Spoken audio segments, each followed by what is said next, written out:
Peter, a 38-15 defeat here to Worcester Warriors in the second leg of the semi-final. 28-point deficit over 2 legs, but you must be proud of the guys.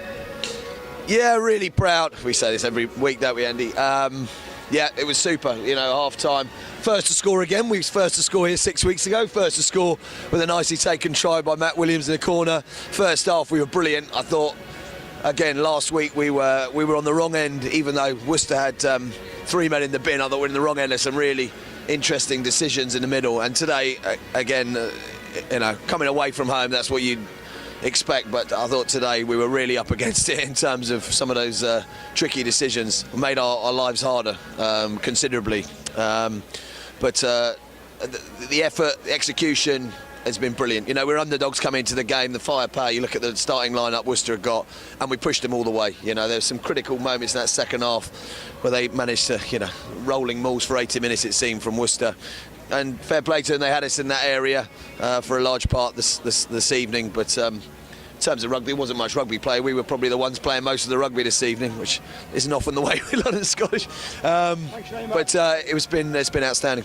What a great season. Of course we come off on the end, but there's only one team that are going to finish the playoffs on the back of a win, and that's the team that are going to get promoted. So inevitably you're going to finish the season with a loss, and losing by that margin away at Worcester. After the first leg, we wanted to be in the game, and for 60 minutes here this evening, we were in the game as well. And the scoreline probably flatters Worcester to a certain extent. Pete missed a couple of kicks to touch, but perhaps we could have, 5 metres out, we could have put some more points on the board to make that close, that score closer. But yeah, what a great season. Now all of a sudden, my mind's thinking about next one. Let's talk us through the tries. We scored 2 tries this evening. The first one inside the first 5 minutes. We got us all square in aggregate. Lovely wee break by Jamie Stevenson, the blind side, drawing in a couple of defenders, feeding Matt Williams in the wing. A nice wee move. Well, I think it's probably about the 3rd scrum we've played off all year, and certainly the first one that's come with a try. So we asked the players, and a big focus, like we spoke on Thursday, about starting the game well, and we did really well. I thought our kicking game, and Pete Lydon in particular, really punished Worcester. And in fact, the first high ball of the game from Jamie Stevenson, and Neil Best has got a big hit on the fullback Howard, and he only lasted about 5 minutes after that. He was in a world of hurt. He dropped balls. So we started the game absolutely perfectly. So from a coaching perspective, really happy with how that was going. But it was greasy conditions, and they got a big forward pack full of class, and it was always going to be nip and tuck. But I thought we had the better of large parts of that first half. Look, all in all, fantastic. But we come off a loss. But by no means am I too disappointed about that. And the second try, Peter Lydon's just down here. Scampered over the try, just in the touchline over here. Decent wee try there. Yeah, it's probably his 3rd. He's got a couple of intercepts this year, and he picked out the I think it was Ryan Mills trying to chip over his head, and he picked out the little chip and managed to deft it down to himself and go over. And against the run of play, probably somewhat at that stage, but certainly gave us a little bit of hope moving forward. He kicked well all day. We had some outstanding performances across the board. He was certainly one of them. It was nip and tuck at half time, but there were 2 tries early in the second half that really killed us. Well, we had that the same here in the league, didn't we? We were 5 points down, and we came out, and I think the last time we were here they scored after 2 minutes. This evening it was after about 30 seconds. Our first play, high ball, Cooper Vuna caught it and no one touched him, and one offload later they'd gone 60 metres and scored on the post. So the worst possible start to the second half, and I think about 3 minutes later they'd got a second one. So come at it half-time competitive, and within 5 minutes we were really chasing a large total, including the deficit from last week as well. But we hung in there really well and showed great character. 6 weeks ago we crumbled and took a pasting, and today we stuck in there, made it hard for Worcester throughout, showing they're kicking 3 points from close positions because we're making it so hard for them. So a very good performance against a better team. That's the reality. They've got strength and depth across the board, and and they played well today at home, so credit to them. I think they'll certainly have their work cut out.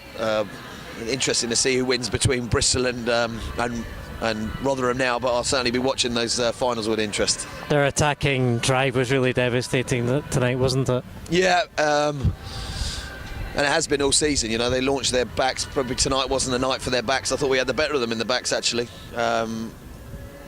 caused them some trouble. But yeah, it wasn't really a game for either back line. It was about the forwards and the rumbling, and they managed to get themselves in good positions. Probably gave them a few too many penalties, and they were allowed to get into our 22 and drive them. And that's Worcester in a nutshell, and they did that well tonight. Got to ask you the second semis on Sunday. Who do you fancy, Rotherham or Bristol? Reality is, Annie, I couldn't care less. I think you'd probably like to see a Bristol-Worcester final to probably two best teams over the course of the season. And if you had to pick between these two? Well, who knows? Over 2 legs, who knows? Been some crazy moments from Worcester over the last couple of weeks. They'll certainly have to improve their discipline if they're going to stand a chance of getting promotion. But their games against Bristol this year have been very close, both of them. So it's hard to call. But it'd be nice to see Rotherham cause an upset and get to the final and put a cat amongst the pigeons. I love an underdog. Just finally, you touched on it earlier, but as you said, we finished third in the league, highest league finish in more than 16 years. Overall, it's been a fantastic season. Yeah, it has. Not really time to reflect on it quite yet, but I think we achieved what we wanted to. Some dodgy performances in there, but that's the nature of the beast.